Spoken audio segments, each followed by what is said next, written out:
Salut, je m'appelle Adrien Donneau, j'ai 28 ans et je suis passionné de technologie et d'art digital depuis mon enfance.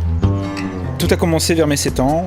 J'étais déjà en grande admiration devant les dessins au crayon à papier de mon père, qui est taulier-formeur, c'est-à-dire qui concevait et conçoit toujours les voitures de demain. Un soir, ma mère est arrivée avec un ordinateur pas comme les autres. C'était un des tout premiers Mac à faire tourner les premières versions de Photoshop. C'est vraiment à ce moment précis que la technologie et l'art digital sont entrés dans ma vie. On me connaît aujourd'hui beaucoup mieux sous le pseudonyme de Pulsar. Pulsar est vraiment né ce jour-là, c'est la rencontre du design, de la technologie, de l'art digital. J'ai un parcours scolaire et professionnel assez atypique. J'ai suivi en fait des études scientifiques et mécaniques en continuant mes créations chez moi et en suivant des cours d'art. Après avoir obtenu mon BTS, j'ai décidé de changer d'orientation scolaire et de me lancer à corps perdu dans une licence en communication multimédia et un master en publicité. En alternance, ces études m'ont vite mis un pied dans le monde du travail, en entreprise en tant que graphiste, en agence ou studio de création en tant que directeur artistique. J'ai décidé de travailler en freelance sous le pseudonyme de Pulsar, ce qui m'a permis de travailler en toute liberté et pour de grandes marques internationales.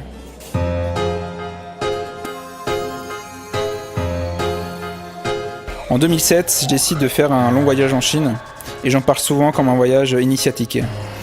En fait, ce voyage m'a vraiment bouleversé tant sur la culture, les traditions, les gens, les odeurs, les goûts et les couleurs que j'ai expérimenté là-bas. Ça a vraiment changé complètement ma façon de voir et de comprendre les choses. En rentrant de ce voyage, j'ai compris qu'il manquait quelque chose dans ma vie, le partage. C'est là qu'Apple intervient. S'installant en France, cette entreprise était en fait déjà dans mon ADN depuis mon enfance et je postule donc en tant que formateur dans cette entreprise. Je suis très influencé par l'art traditionnel chinois et japonais, la photographie bien sûr, les peintures des grands maîtres de la Renaissance, certains styles artistiques comme le rococo, le romantisme, l'art naïf ou encore l'art figuratif qui m'inspirent énormément. Les blogs et sites web comme ArtSkills, Amkashop ou Fubis par exemple me permettent de faire un état des lieux, ce que je trouve vraiment très important. Mais ma plus grande source d'inspiration provient vraiment de la technologie en elle-même. J'ai toujours mon Lumix sur moi, partout où je vais il est là. Je prends les photos partout, tout le temps, dans Paris, dans les parcs, chez moi, chez mes amis en voyage, comme une sorte d'exercice permanent. Le fait de faire de la photo tout le temps me permet de maintenir cet état de recherche esthétique bien particulier. Pour la collection TEN, j'ai choisi le thème Street Art.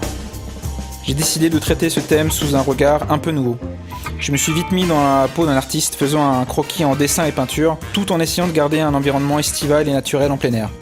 Comme si je faisais en fait une créa au beau milieu d'un champ sur une table en bois.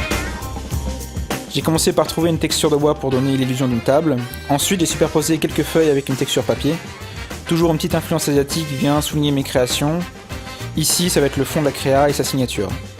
Ce fond, je l'ai dynamisé un peu en utilisant différentes gommes et pinceaux. Pour rendre la création plus nerveuse, j'ai choisi un sujet en mouvement que j'ai introduit sous forme de Polaroid sur la création. Pour insister sur le fait que l'artiste fait une création à l'extérieur, j'installe un calque d'ombre d'une branche d'arbre qui se projette sur la scène. Pour faire ça, j'ai pris la branche d'arbre, je l'ai incrustée en noir avec un mode de fusion multiplié. J'ai ensuite appliqué un flou gaussien sur la branche d'arbre et diminué l'opacité pour donner l'illusion d'une projection sur la scène. Ensuite, j'ai attaqué le sujet que j'ai dans un premier temps déstructuré en tracé avec des pinceaux très fins, puis recomposé avec l'outil tampon morceau par morceau. J'ai réutilisé l'outil tampon en gribouillant sur les masques de fusion de chaque partie du corps.